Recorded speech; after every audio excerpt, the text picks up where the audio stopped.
अब हम लॉजिक समझेंगे वैलिडेशन और इनवैलिडेशन पॉइंट का किसी भी चार्ट पे कि क्या उसका सिग्निफिकेंस होता है। जैसे कि आपके सामने ये जो खुला हुआ चार्ट है ये इथेरियम यूएसडीटी का है 1 आवर टाइम फ्रेम में। तो बेसिकली मैं हमेशा ये करता हूँ कि हायर टाइम फ्रेम पे मार्क करता हूँ। हायर टाइम फ्रेम लाइक कि आप अगर इंट्राडे देख रहे हैं तो फिर 1 आवर फिर भी आप ट्रेड कर सकते हैं। सो हायर टाइम फ्रेम मार सकते हैं फॉर 5 मिनट या 50 मिनट की ट्रेड करने के लिए, जहाँ पे आप एंट्री ले सकते हैं। तो जहाँ पे भी मार्केट चल रहा हो उसके लेफ्ट में हमेशा देखिएगा। लेफ्ट में जाने के बाद आपको हमेशा एक सपोर्ट और सप्लाई जोन और डिमांड जोन ढूंढना है। तो अगर बड़े टाइम फ्रेम पे अगर मैं देखूँ तो मुझे यहाँ पे एक सप्लाई जोन दिखता है और यहाँ पे एक डिमांड जोन दिख रहा है।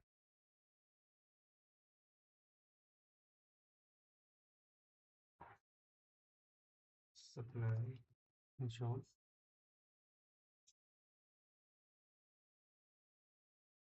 डिमांड जोन, ये हमने मार्किंग कर लिया। अब जो प्राइस है इन बिटवीन चल रहा है, तो इन बिटवीन आप दो चीज़ें कर सकते हैं। अब इसमें क्या होता है, जैसे कि किसी भी बड़े टाइम फ्रेम में अब मेरे लिए ये क्या हो गया कि फ़िलहाल मार्केट इस रेंज में ट्रेड कर रहा है। तो मेरा अगर बुलिश भाई बायस अगर करना है तो फिर जैसे कि ये मार्केट ऊपर जा रहा था, तो ऊपर जाने के बाद यहाँ से इसने रेजिस्टेंस ली और ये नीचे आ गया। अब ये मिड में चल रहा है। तो अगर मुझे अपना बुलिश बायस कंटिन्यू करना है तो मैं यहाँ से इसके ऊपर जाने का वेट करूँगा। तो मेरे लिए ये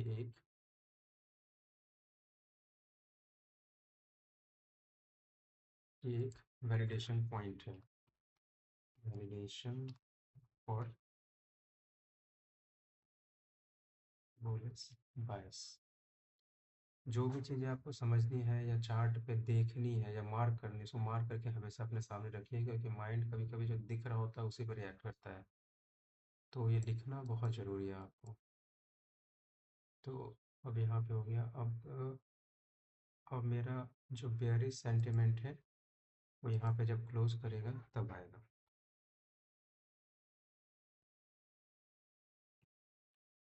वैलिडेशन पॉइंट और बेयरिश बायस। ऑब्वियस सा बात है, मुझे आंख बंद करके बेयरिश इसके नीचे होना है और आंख बंद करके बुलिश इसके ऊपर होना है। ये दो पर्टिकुलर चीज़ों को मार्क करने का मेरा लॉजिक बस इतना है कि अगर मुझे यहाँ से बुलिश होना है, अगर मुझे यहाँ से बुलिश होना है और या फिर अगर यहाँ से बुलिश होना है और यहाँ से बेयरिश होना है, तो फिर हमें बेयरिश होने पे यहाँ पे मार्केट का रिएक्शन क्या होगा वो हमें वेट करना है। Wait for market reaction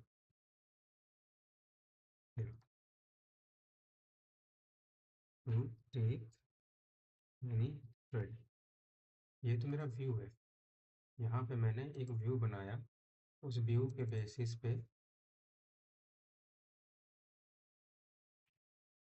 basis पे मैंने यहाँ पे एक अपना ये लिख लिया कि हाँ यहाँ पे एक मेरे को वेट करना है। लेकिन जैसे मार्केट यहाँ पे कैंडल आए और यहाँ पे बस रुक जाए तो वैसे ट्रेड नहीं करना है।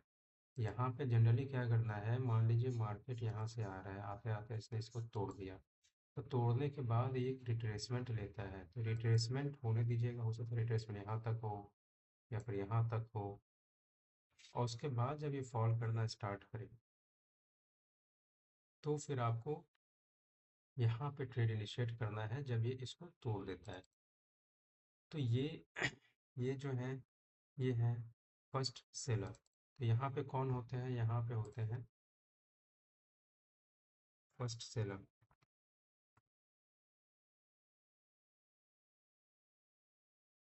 फिर मार्केट यहाँ पे आया, इसने ब्रेकडाउन दिया, और ब्रेकडाउन देने के बाद यहाँ पे जो भी लोग थे, जो भी बायर थे जो इसमें यहाँ पे अपना स्टॉप लॉस लेके बैठे थे, उनको उसने इसको इसको स्टॉप लॉस हंट कर दिया। और उसके बाद फिर यहाँ से ये ऊपर गया और यहाँ पे ऊपर जाने के बाद इसने अपना, अब जो अर्ली सेलर्स थे उनका स्टॉप लॉस यहाँ होगा। तो मार्केट क्या करती है, दो चीज़ें करेंगे यहाँ पे आने के बाद। यहाँ पे आने के बाद या तो ये यहाँ से रिवर्स हो जाएगा अगर ये सेलर बहुत स्ट्रांग है, और अगर ये सेलर उतने स्ट्रांग नहीं है तो फिर इनका भी स्टॉप लॉस हंट कर देगी, ये ऊपर जाएगी और फिर ये नीचे आ जाएगी।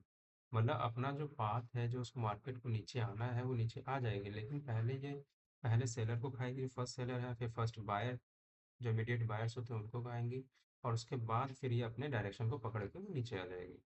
तो बेसिकली यही होता है स्टॉप हंट। तो इसलिए जब इंपॉर्टेंट पॉइंट्स हैं जहाँ पे एक सप्लाई जोन या डिमांड जोन है, तो वहाँ पे इसलिए हमें वेट करना बहुत ज़रूरी है। मार्केट का रिएक्शन का वेट करना बहुत ज़रूरी है। तो ये हमारी वैलिडेशन पॉइंट, जहाँ पे मैं बेयरिश होऊंगा, और यहाँ पे जो वैलिडेशन पॉइंट, यहाँ पे हमें बुलिश होना चाहिए। तो सेम बात है, अगर आप उल्टा करें तो इनवैलिडेशन पॉइंट हो जाएगी। अब जैसे कि इन बिटवीन है, अब ये हम लोग अब रेंज में कैसे हम लोग ट्रेड कर सकते हैं। अब ये हमारे 1 आवर टाइम फ्रेम का ये रेंज मिल चुका है। तो फिलहाल हम ये बोल सकते हैं कि मार्केट हमारा हम ये बोल सकते हैं कि मार्केट हमारा रेंज में है।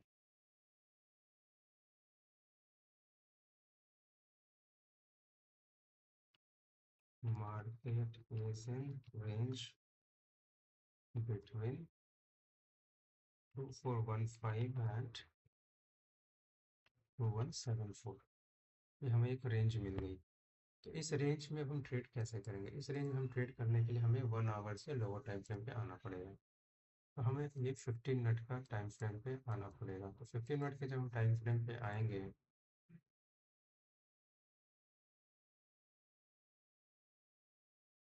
तो फिर यहाँ पे हमें अब 15 मिनट पे क्या ढूंढना है? 15 मिनट पे हमें ढूंढना है अब डाउन ट्रेंड या अप ट्रेंड। हम यहाँ पे डाउन ट्रेंड या अप ट्रेंड ढूंढेंगे। तो डाउन ट्रेंड, अगर मार्केट यहाँ से ऊपर गई है, तो अभी तो फिलहाल ये मार्केट हमें स्ट्रांग दिख रही है, लेकिन जैसे ही सप्लाई पे आई, वहाँ पे उसने एक रिएक्शन दिया। रिएक्शन क्या दिया? तो इस लेवल जहाँ पे भी सप्लाई ने एक रिएक्शन दिया है, तो उसका हम लोग का एक लो देखना होगा। जैसे कि एक ये लो हो गया, this is one such line, और उसके बाद एक और लो देखना होगा जो कि एक ये लाइन है। तो जैसे ही इसने इसको तोड़ा, जैसे ही इस कैंडल ने इसको ब्रेक किया, ब्रेक करने के बाद फिर हमें यहाँ पे एंट्री ढूंढने लग जानी है। ठीक है, इसने जब ब्रेक कर दिया तो हम समझ में आ गया कि ये हमारा मार्केट डाउन में जाने को तैयार है। तो डाउन में से जाने को तैयार है, तो कभी भी हमेशा जब ब्रेकआउट कर रहा हो तो फिर हमें ट्रेड नहीं लेनी चाहिए। क्यों नहीं लेनी चाहिए? इसका एक सिंपल सा रीज़न ये है कि हमें वहाँ पे रिस्क रिवार्ड सही नहीं मिलता है। एंड जैसे कि आपने मेरा वीडियो देखा होगा, तो उसमें मैंने ये भी समझाया है कि सिर्फ विन रेट ज़रूरी नहीं होता, रिस्क रिवार्ड बहुत ज़्यादा इंपॉर्टेंट हो जाता है। इवन दो अगर आपका विन रेट कम है, तो हमें यहाँ रिट्रेसमेंट का वेट करना पड़ेगा। तो रिट्रेसमेंट में जब हमें ये कंफर्मेशन मिल जाएगी, जैसे कि रिट्रेसमेंट हो रही थी, यहाँ भी हो सकती है, यहाँ भी हो सकती है, इवन यहाँ भी जा सकती है, तो हमें एक कैंडल का वेट करना पड़ेगा जो कि हमें बताएगी कि शायद हम यहीं पे रुक रहे हैं, अब इसके बाद मैं नीचे जाना चाह रहा हूँ। तो ये वो कैंडल है, क्योंकि यहाँ पे इसके ऊपर इसने क्लोजिंग नहीं दी है, यहाँ पे आके इसने इसका लिक्विडिटी खाया और ये नीचे आ गया। तो जैसे ही मार्केट यहाँ पे आई, तो this should be your entry point. ये आपका एंट्री पॉइंट है। जैसे एंट्री पॉइंट और स्टॉप लॉस आप ठीक इसके ऊपर लगा सकते हैं। तो यहाँ पे आपकी एंट्री पॉइंट हो जानी चाहिए, और यहाँ से फिर आप अपना ट्रेड कर सकते हैं। यहाँ से फिर अपना आप ट्रेड कर सकते हैं। जो टारगेट होगा वो ये होगा। क्यों होगा? क्योंकि ये एक ऑर्डर ब्लॉक है। ये यहाँ पे एक ऑर्डर ब्लॉक है 15 मिनट के टाइम फ्रेम पे। तो इसका टारगेट, जो पहला टारगेट हो सकता है, वो यहाँ भी हो सकता है, लेकिन हो सकता है मार्केट यहाँ से ही ऊपर चला जाए। तो मार्केट में गारंटी किसी चीज़ की नहीं है। बट आपका जो लॉजिक होना चाहिए वो यहाँ पे होना चाहिए, स्टॉप लॉस इसके ऊपर होना चाहिए, और यहाँ पे फिर एंट्री पॉइंट यहाँ पे होनी चाहिए। बेसिकली रेंज में हम ऐसे ट्रेड करते हैं, हायर टाइम फ्रेम पे आप मार्किंग करिए, लोअर टाइम फ्रेम पे आप ट्रेंड से ढूंढिए, और ट्रेंड के बेसिस पे आप वहाँ पे ट्रेड एंट्री लीजिए। अब जैसे अगर मैं एक सिंपल सा लॉजिक आपको दिखाऊं कि मैं यहाँ पे क्यों बोल रहा हूँ। तो जब ये मार्केट ऊपर आ रही थी, तो इसने ऐसा ये बनाता हुआ गया है। जब ये नीचे आ रहा होगा, तो मेरे को दो पॉइंट चाहिए, एक ये पॉइंट, एक ये पॉइंट। इससे पहले के जो पॉइंट है, तो एक पॉइंट ये आ गया, एक पॉइंट ये आ गया। तो जब यहाँ पे आया, तो ये जो रिट्रेसमेंट है, इसने मुझे कंफर्म किया कि मैंने ये एक पॉइंट तोड़ दिया है, दूसरा पॉइंट भी तोड़ दिया है, अब मैं यहाँ से हो गया हूँ वीक। तो वीक होने के बाद लॉजिकली सेइंग तो दिस, ये हमारा पहला टारगेट होना चाहिए था, लेकिन उसके बाद टारगेट लंबा है। तो अगर ये इसको तोड़ देता है, अब यहाँ पे है आपका ये इनवैलिडेशन पॉइंट, यहाँ पे काम करेगा। जैसे कि ये यहाँ पे पहले 2 बार रुक चुका था मार्केट, आया सपोर्ट लिया ऊपर गया, देखिए। अब अब यहाँ पे आप देखिए, अब यहाँ पे इसने मार्केट ने क्या किया, यहाँ पे इसने ब्रेक कर दिया, ब्रेक डाउन हो गया। तो उसका ये रिट्रेसमेंट कहाँ तक करी, लॉजिकली रिट्रेसमेंट यहाँ तक होना चाहिए, लेकिन रिट्रेसमेंट इसने कहाँ तक करी, यहाँ तक करी, और फिर वहीं से फॉल होना चालू हो गया। तो मेरा ये इनवैलिडेशन पॉइंट है। मैं तब तक बेयरिश रहूँगा जब तक ये इस पॉइंट्स के नीचे रहेगा। तो इनवैलिडेशन का लॉजिक यहाँ पे आपका हो गया। For 15 time frame with in this range, ये मेरा इनवैलिडेशन पॉइंट है, पॉइंट फॉर बेयरिश बायस। तो जब तक मार्केट इसके नीचे है तब तक मैं बेयरिश रहूँगा। आप यहाँ पे ट्रेड ले सकते हो, फ्यूचर ऑप्शन जो भी आपकी चीज़ें हैं आप ले सकते हो, लेकिन प्राइस एक्शन ऐसे ही काम करता है।